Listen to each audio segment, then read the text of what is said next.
People engaged in contemporary debates about sex and gender identity have been harassed, intimidated, verbally abused, gratuitously offended, viciously smeared, and forced from positions, roles, or other professional opportunities.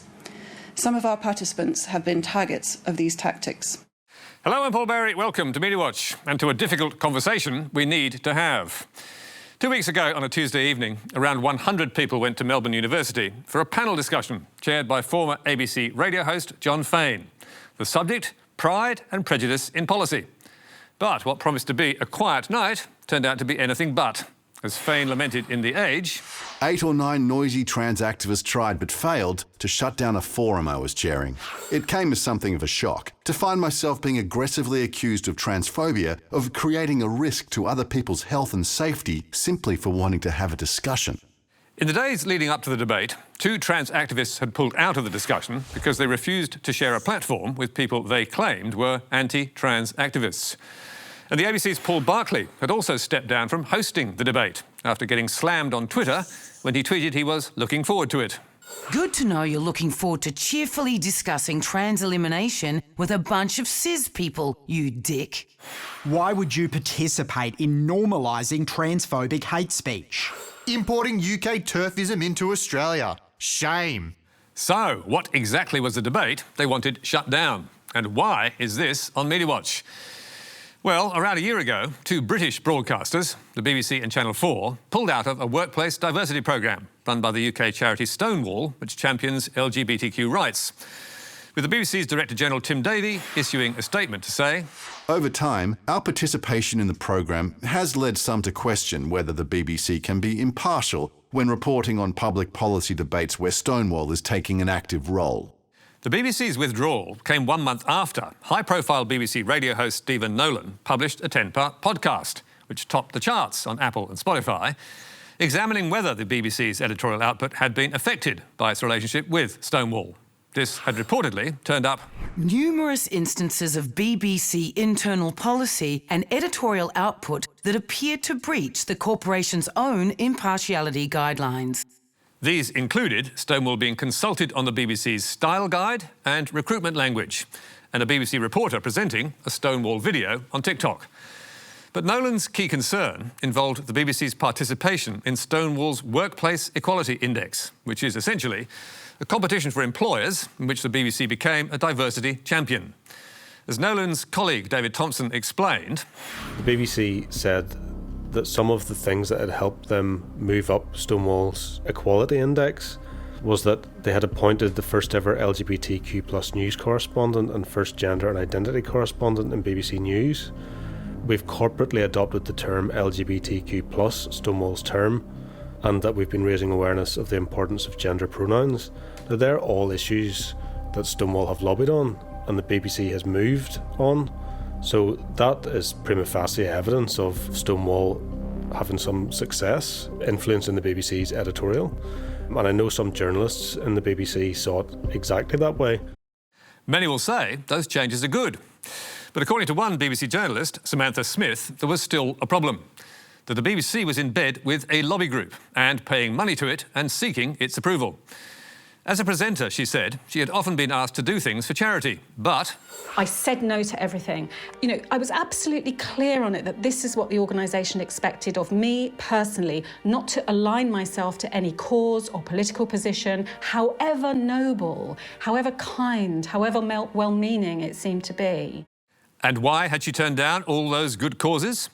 Because the BBC's absolute core principle, she said, was impartiality. And this is the difficulty I have with the BBC lining itself up with Stonewall in the way it has, being part of the Stonewall Club, being marked by Stonewall. Paying money for Stonewall. And paying money for Stonewall and using Stonewall's language. How is that independent? How is that impartial? And why is all this relevant to Australia? Because the ABC and SBS belong to a near identical workplace diversity scheme run by the AIDS Council of New South Wales, or ACON. And, like the BBC, they pay thousands of dollars a year to do so. In fact, the ABC is a star employer, winning gold in this year's Australian Workplace Equality Index Awards, where CEO David Anderson, who is also the ABC's editor-in-chief, also won gold. I am honoured to receive this award and accept it on behalf of all of my colleagues at the ABC. David Anderson, who's done a great job in boosting the broadcaster's diversity, was nominated for the award by the ABC. So, what does the ABC have to do to achieve this ranking? Documents released under FOI reveal the broadcaster wins points in a number of ways for providing a safe and inclusive workplace. And we should celebrate that because its commitment to diversity and inclusion is laudable. The ABC also scored points for providing Sydney news presenter Jeremy Fernandez, who emceed the 2022 Australian LGBTQ Inclusion Awards, for pro bono work, and for sending delegates to LGBTQ conferences, and for having ABC staff march in Mardi Gras, which ABC News reported. There were 190 floats in the parade, including the first ever from the ABC. The ABC also scored points for having ABC boss David Anderson on the Mardi Gras float, but it was denied 2 further points it sought in the category of CEO speaking, with ACON ruling Marching in Mardi Gras isn't evidence of speaking at events. But the index is not just about diversity in the workplace. The ABC also wins points from ACON for positive programming. For example, it picked up 3 points with its series First Day about a trans child starting high school. And it won a 2022 LGBTQ Inclusion Award for the ABC podcast series Innies and Outies. The series tells the LGBTQIA+ stories of those choosing to either come out or stay in, presented by ABC Queer's Mon Shafter. What's more, emails obtained under FOI by a women's anti-trans group called ACON Exposed also show ACON's ABC relationship manager offered editorial tips, including adding a help number to boost the ABC's Australian Workplace Equality Index score. Just a thought, for future LGBTQ-related content, and there are AWEI points in it too. ABC Classic presenter Russell Torrance was speaking to Ed Ayres on the importance of Wear It Purple Day. I think this is AWEI worthy. And this is surely where the problems start, because regardless of how good or worthy these programmes are, and first day one prizes around the world, having them scored by a lobby group raises questions about ABC impartiality.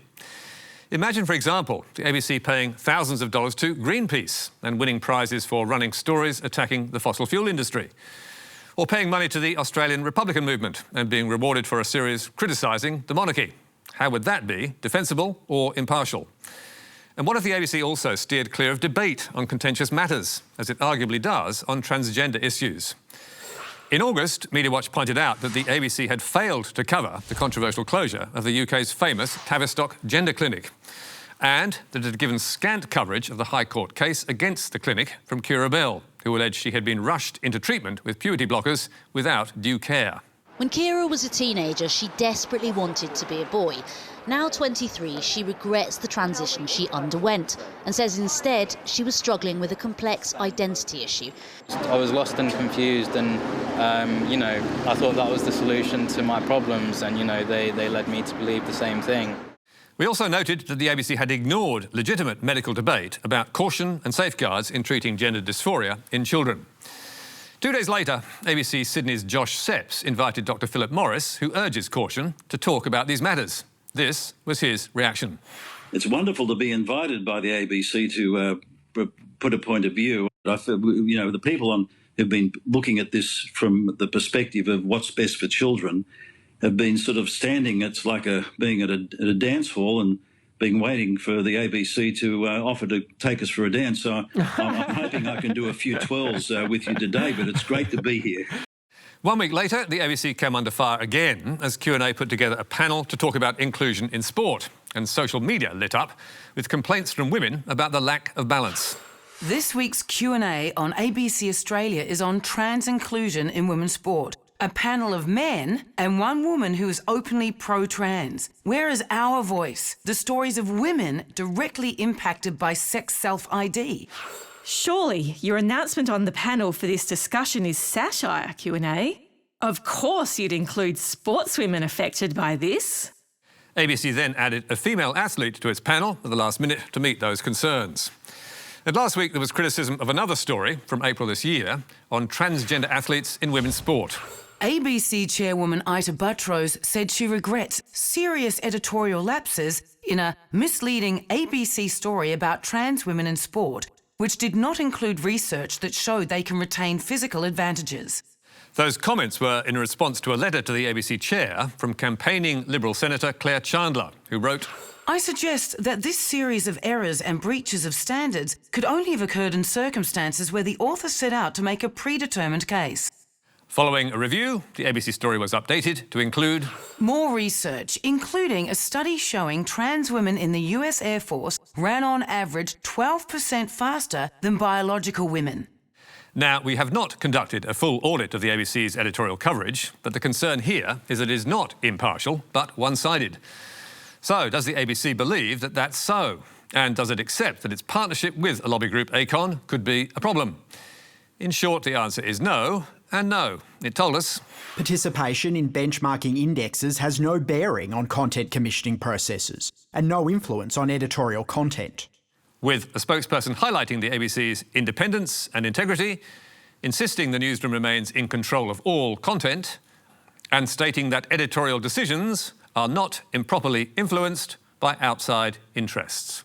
Adding, the ABC has rigorous and independent pre- and post-publication processes to reinforce these standards. We also approached ACON for comment, and it's worth noting their representative pulled out of that Melbourne debate, claiming it was unsafe to take part. But we're glad to say they did engage with Media Watch and answered all our questions. They told us, we have not and do not provide any advice or guidance whatsoever on any editorial matters at the ABC, including on direction, coverage, policy, language or style, or anything else related to the ABC's editorial processes. We also asked ACON if the ABC had ever lost points in the Australian Workplace Equality Index for critical or negative editorial coverage. And they told us, the manner in which the ABC covers LGBTQI issues editorially, or the tone or angle in which they are presented, does not impact their AWEI assessment. However, the ABC has won points and awards for positive programming. And emails from 2020, obtained under FOI, show an ABC journalist seeking and receiving advice from ACON on the correct definition of the word family. That may well be an isolated example. But even if there is no editorial interference, changing the language and internal culture of a media organisation may still influence editorial values and programme story selection. As Professor Alan Davidson of the University of Technology Sydney told that controversial Melbourne University discussion, when you sign up to any kind of scheme, particularly a ranking scheme that's highly competitive, that comes from an advocacy organisation, in a way you're signing up to a partnership and an allyship with the values and the truth claims of that advocacy organisation. Now, we're not suggesting the ABC should abandon its commitment to diversity and inclusion, and the BBC certainly has not. After cutting ties to Stonewall, it put another diversity scheme in its place. The problem here is a media group partnering with and being rewarded by a lobby group, any lobby group, and how that can lead to perceptions of bias in coverage or to bias itself. We think the ABC should review the arrangement. But now, let's go to the New South Wales courts and claims of dirty politics and political blackmail. Former Bathurst Mayor Bobby Bourke was back in Orange District Court for a second time today. It's alleged Mr Bourke sent an anonymous letter to former Bathurst councillor Jackie Rudge with the intent of forcing her resignation. At the start of the month, Mr Bourke took to the stand and pled not guilty to his charges. Today it was decided the trial will take place next year. And what a trial it will be, with allegations the former mayor, Bobby, that's a long way to the top, had told a council colleague that if she didn't resign, he would publicly humiliate her by revealing details about her mental health. And covering all the twists and turns of the case has been local paper, the Central Western Daily. Bobby Bourke resigns as Mayor of Bathurst after allegations on ABC's 7:30.